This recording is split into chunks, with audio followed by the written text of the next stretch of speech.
Bismillahirrahmanirrahim. Assalamualaikum warahmatullahi wabarakatuh. Anak-anak sekalian, apa kabarnya hari ini?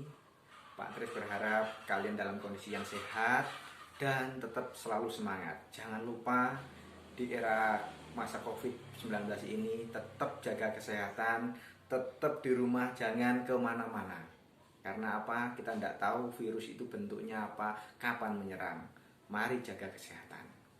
Anak-anak sekalian, Pak Tri juga mohon maaf, hari ini kita juga pembelajaran daring, tapi tidak apa-apa, yang penting kita tetap bertemu walaupun secara daring, kalian mendapatkan ilmu dan semoga kita nanti mendapatkan keberkahan itu.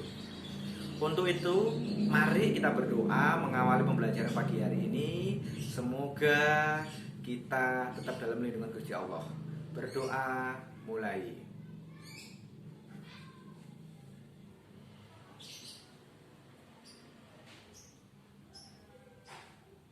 Doa selesai.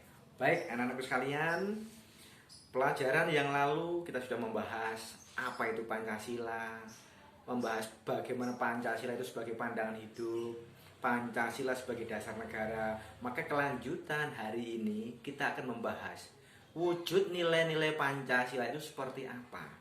Kita akan belajar hari ini seperti itu. Tetap kalian harus fokus walaupun kita pembelajaran daring, siapkan kertas atau buku tulisnya. Nanti dalam video ini kalau ada hal-hal yang merasa penting dari kalian, silakan ditulis.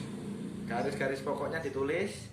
Setelah itu kalau ada pertanyaan-pertanyaan, silahkan ditulis juga, nanti dilempar atau dikirim lewat WA bisa, dikirim lewat Google Classroom bisa. Baik, mari kita mulai pembelajaran hari ini dengan penuh semangat dan sehat. Semangat! Baik, mari kita masuk dalam inti pembelajaran tentang perwujudan nilai-nilai Pancasila. Ini adalah pertemuan ketiga kita. Tujuan pembelajaran hari ini, kalian akan terbiasa dan membiasakan diri berdoa sebelum dan sesudah melakukan berbagai aktivitas. Yang kedua, kalian juga harus membiasakan diri untuk berperilaku disiplin di lingkungan keluarga, sekolah, atau masyarakat. Dan yang ketiga, kalian membiasakan diri menerapkan sikap dan perilaku sesuai dengan nilai-nilai luhur Pancasila. Baik, nilai-nilai Pancasila ada 5 sila. Akan kita bahas setiap nilai, setiap sila secara berurutan. Yang pertama, nilai ketuhanan yang Maha Esa. Apa saja isinya? Saya hanya ambil 4, nanti tolong ditambahi sendiri. Kalian harus bisa, karena setelah pembelajaran ini kalian harus bisa mencerna apa saja nilai-nilainya. Yang pertama itu ada nilai ketuhanan yang Maha Esa adalah percaya dan takwa kepada Tuhan yang Maha Esa. Artinya bahwa Indonesia, bangsa Indonesia itu harus bangsa yang beragama, harus mempunyai agama. Setelah mempunyai agama, mereka harus percaya dan takwa kepada Tuhan yang Maha Esa. Contoh, umat Islam harus percaya pada Gusti Allah. Kalau sudah percaya, maka langkah selanjutnya harus menaati segala perintah dan menjauhi segala larangan. Termasuk di situ, nilai ketuhanan adalah tidak memaksa suatu agama ke orang lain. Kalau di agama Islam, sekali lagi kalau di agama Islam ada ayat lakum dinukum waliyadin. Bagimu agamamu, bagiku agamaku.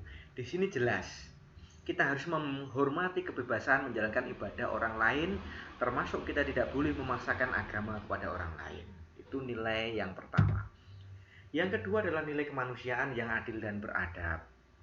Salah satunya adalah mengakui hak dan derajat sesama manusia.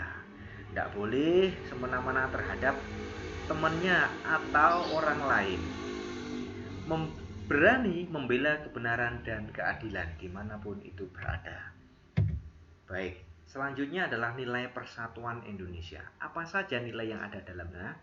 Yang pertama adalah rela berkorban demi kepentingan bangsa dan negara. Apa yang perlu kalian korbankan, Pak? Saya kan masih kecil. Banyak. termasuk waktu. Kalian harus berkorban waktu demi bangsa. Bagaimana caranya? Belajarlah dengan baik, belajarlah dengan sungguh-sungguh. Yang selanjutnya adalah bangga sebagai bangsa Indonesia, bertanah air Indonesia, dimanapun kalian berada. Yang keempat, nilai kerakyatan. Itu intinya apa? Isinya apa? Mengutamakan kepentingan warga dan masyarakat. Kita mempunyai hak pribadi, tetapi kalau di masyarakat itu lebih penting, lebih dulu ya, kita harus mendahulukan kegiatan di masyarakat daripada hak kita. Tidak boleh memaksakan kehendak orang lain. Musyawarah mufakat untuk memutuskan sesuatu itu penting. Termasuk suatu keputusan itu untuk kepentingan bersama harus diutamakan memakai musyawarah. Yang kelima adalah nilai keadilan sosial bagi seluruh Indonesia, rakyat Indonesia. Apa saja nilai yang ada di dalamnya? Tidak bergaya hidup mewah, otomatis tidak boros. Yang kedua adalah bersikap adil. Adil kepada siapa? Kepada siapa saja. Yang keempat adalah suka bekerja keras. Dimanapun kita bekerja, dimanapun kita berada, kita harus bekerja keras. Baik anak-anak, pembelajaran daring hari ini tentang perwujudan nilai-nilai Pancasila dalam segala kehidupan saya kira cukup. Nanti kalau ada yang kurang jelas boleh ditanyakan lewat forum diskusi di WA grup ataupun di Google Classroom. Setelah ini kita akan bersama-sama menyimpulkan mengenai bagaimana sih perwujudan nilai-nilai Pancasila tadi. Baik anak-anak sekalian, dari pembelajaran tadi apakah kalian ada yang belum mengerti? Ataukah penjelasan dari Pak Trisati sudah paham semua? Kalau belum paham, sekali lagi nanti silakan ditulis, silakan kirim lewat WA ataupun di forum diskusinya Google Classroom yang sudah kita punya. Anak-anak sekalian, kita dapat menyimpulkan bahwa nilai-nilai yang terkandung dalam sila-sila Pancasila itu semuanya penting.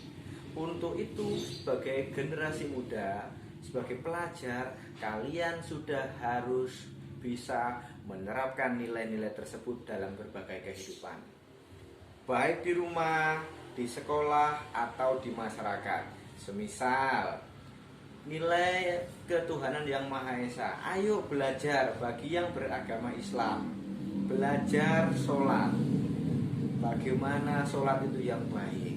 Yang kedua, nilai kemanusiaan, bagaimana kita menghormati orang kalau kita kepingin dihormati. Nilai persatuan, dimanapun kita berada, junjung tinggi nilai persatuan. Semuanya sama, satu bangsa, bangsa Indonesia. Walaupun kita berbeda kulit, berbeda rambut, berbeda bahasa, tetap kita adalah orang Indonesia. Yang keempat adalah nilai kerakyatan. Bagaimana kita bermusyawarah. Selalu utamakan musyawarah untuk mufakat dalam mengambil keputusan.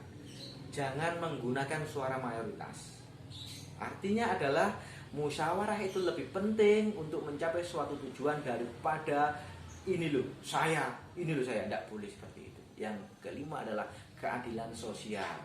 Dimanapun kita berada, kalau kita nanti jadi pemimpin, kita harus adil kepada yang mayoritas, kepada yang minoritas. Itu saya kira kesimpulan pembelajaran hari ini anak-anak. Tolong setelah ini silahkan ke Google Classroom. Di situ sudah ada tagihan-tagihan. Silahkan diisi tagihannya, silahkan diupload dan dikirim ke Pak Kris. Kalian akan mendapatkan 3 nilai sekaligus. Nilai sikap, nilai pengetahuan, dan nilai keterampilan. Baik, saya kira demikian pembelajaran hari ini. Semoga bermanfaat untuk kita semuanya. Mohon maaf. Assalamualaikum warahmatullahi wabarakatuh. Salam sehat dan tetap semangat.